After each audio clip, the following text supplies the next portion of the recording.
বুক self আছে যেগুলো আমি আমার পক্ষ থেকে দিয়েছি। এখানে ফ্রি বিনামূল্যে বই পাওয়া যায়। একটা ডিপার্টমেন্টে যদি লাইব্রেরি না থাকে সেখানে শিক্ষার্থীরা আসলে কীভাবে পড়াশোনা করবে। আওয়ামী লীগের সময় ছাত্রলীগের হামলার শিকার হয়ে ক্যাম্পাসে প্রবেশ করতে পারিনি। আপনি যদি লক্ষ্য করেন তাহলে দেখবেন যে 5ই আগস্টের পূর্ববর্তী সময়ে সবচাইতে বেশি নির্যাতনের শিকার হয়েছিল ছাত্রদলের নেতাকর্মীরা। আমি নিজে 3বার ছাত্রলীগের হামলার শিকার হয়েছি। 2বার আমার ডিপার্টমেন্টে গিয়ে আমাকে মারা হয়েছে। উন্মুক্ত লাইব্রেরিতে পড়াশোনা করে থাকেন। তো এখানে ক্লাস স্বল্পতার কারণে দেখা গেছে জায়গা অনেক কম থাকার কারণে শিক্ষার্থীদের বিভিন্ন রকম সমস্যার মধ্যে পড়তে হয়। যে এখানে প্রতিদিন 2,500 থেকে 3,000 শিক্ষার্থী পড়াশোনা করে, আমরা যেটা জানি। কিন্তু দেখা যাচ্ছে তাদের যে জায়গা থাকার দরকার, রুমের যে সুবিধা থাকা দরকার, দেখা যাচ্ছে গরমের সময় অনেক গরমের কারণে তাদের শীতাতপ নিয়ন্ত্রিত রুম না থাকার কারণে বিভিন্ন রকম সমস্যার সম্মুখীন হয় পড়তে গিয়ে। তো এই বিষয়গুলো আমাকে আসলে 5ই আগস্টের আগে থেকে আমি এগুলো সম্পর্কে অবগত ছিলাম আমি, কিন্তু ওই সময় হয়তো সেরকম সুযোগ সুবিধা ছিল না আমাদের। আওয়ামী লীগের সময় ছাত্রলীগের হামলার শিকার হয়ে ক্যাম্পাসে প্রবেশ করতে পারিনি। আমি মাস্টার্সে অধ্যয়নরত আছি। তো এই সমস্যাগুলো যখন আমি ফার্স্ট ইয়ার সেকেন্ড ইয়ারে লাইব্রেরিতে পড়তাম তখন থেকে এই সমস্যাগুলো আমি ফেস করতাম। তো এই বিষয়টা আসলে আমাদের যখন প্যানেল হয় তখন আমাকে বলা হয়েছিল যে কোন বিষয়ে করতে চাই। তখন আমি আমার পছন্দ থেকে 2-3টে সম্পাদকের নাম বলেছিলাম, তার মধ্যে এটি একটি ছিল। এবং আমি পাঠাগার নিয়ে 2-3টি কাজ করেছি। তার মধ্যে একটি উল্লেখযোগ্য হলো সাজিদ ভবনের নিচে, রফিক ভবনের নিচে কিছু বুক সেলফ আছে যেগুলো আমি আমার পক্ষ থেকে দিয়েছি। এখানে ফ্রি বিনামূল্যে বই পাওয়া যায়। শিক্ষার্থীরা তাদের প্রয়োজনীয় বই এখান থেকে নিয়ে পড়তে পারেন। ডাইজেস্টের বই আছে, বিভিন্ন গল্প উপন্যাসের বই আছে, এইগুলো নিয়ে পড়তে পারে আর কি। আর আমি যদি ইনশাল্লাহ পরিকল্পনা আছে পাঠাগার ও সেমিনার নিয়ে। আমি যদি মনে করি যে আমাদের যে সাউন্ড পলিউশন হয়, যে উন্মুক্ত লাইব্রেরিতে দেখা যায় ক্যাম্পাস ছুটি হওয়ার কারণে বিভিন্ন সংগঠন অনেক সময় প্রোগ্রাম করে, এটার আওয়াজগুলো তাদের সমস্যা হয় শিক্ষার্থীদের জন্য। আমি মনে করি যে সাজিদ ভবনের যেহেতু আমাদের অনেক বড় ডিপার্টমেন্ট আছে, ওইগুলো থেকে কিছু রুম বরাদ্দ করা যেতে পারে যেগুলোতে এসি থাকবে, শিক্ষার্থীদের পড়াশোনার বিঘ্নতা ঘটবে না, এরকম কিছু উদ্যোগ নিয়ে যেতে পারে।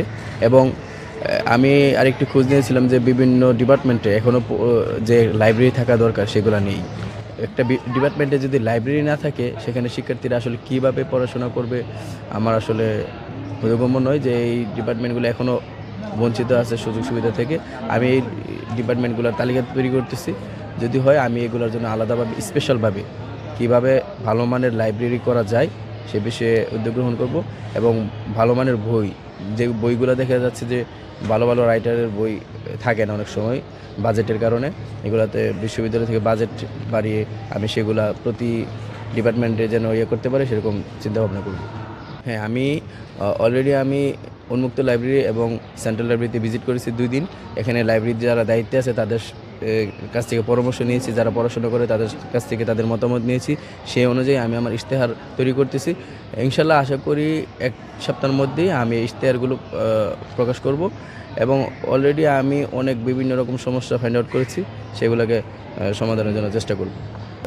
আসলে এই বিষয়টা হয়েছে যে এখানে ছাত্রদল, ছাত্র অধিকার এবং সাধারণ শিক্ষার্থীদের সমন্বয়ে একটি জোট হয়েছে। আপনি যদি লক্ষ্য করেন তাহলে দেখবেন যে 5ই আগস্টের পূর্ববর্তী সময়ে সবচাইতে বেশি নির্যাতনের শিকার হয়েছিল ছাত্রদলের নেতাকর্মীরা। আমি নিজে 3বার ছাত্রলীগের হামলার শিকার হয়েছি। 2বার আমার ডিপার্টমেন্টে গিয়ে আমাকে মারা হয়েছে। 1বার শান্ত চত্বর থেকে মেন গেট পর্যন্ত আমাকে নিয়ে মারা হয়েছে ছাত্রলীগদের। আমি নির্যাতনের শিকার। দল আমাকে মূল্যায়ন করছে, আমাকে সম্পাদকীয় পদে রাখছে তারা, পাঠাগার ও সেমিনার সম্পাদক পদে। তো আপনি যদি এখানে যারাই আছে সবার যদি ঠিক করেন, আমাদের যারা সুপার 3-তে যারা আছে আমাদের এই প্যানেলের, দেখবেন একেএম রাকিব বিপি পদপ্রার্থী ঐক্যবদ্ধ নির্ভীক যুবন প্যানেলের, তার কাজ শুধু 5 আগস্টের পরবর্তী সময়ে না, সে 19 সাল থেকে সে নিয়মিত কাজ করে গেছে শিক্ষার্থীদের জন্য। আমরা মনে করছি জগন্নাথ আসলে দলমতের ঊর্ধ্বে গিয়ে যারা জগন্নাথের জন্য কাজ করেছেন, যারা নির্যাতিত হয়েছেন, যারা শিক্ষার্থীদের জন্য কাজ করেছেন তাদেরকে মূল্যায়ন করা দরকার। তারই ধারাবাহিকতায় আমরা ক্রিয়াশীল ছাত্র সংগঠনগুলো ছাত্রলীগের সাথে জোট হয়েছে। আর খাদিজাতুল কুবরা জানেন যে জিএস পদপ্রার্থী, সে ফেসিস্ট সরকারের আমলে 15 মাস জেল কেটেছিল শুধু তাকে ফেসিস্ট বলার কারণে। তো এখানে দল তাকে মূল্যায়ন করেছে। আর তানজিল এজিএস পদপ্রার্থী, সে তার যে আন্দোলন জুলাই আগস্ট যার যে ভূমিকা যদি দেখেন অসাধারণ, দল তাকে তার যথাযথ মূল্যায়ন করেছে।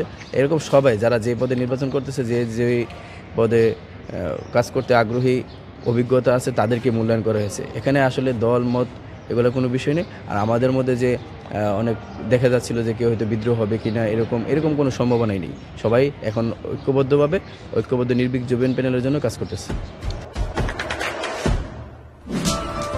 দেশে দেশে সবার সাথে দ্য নিউজ।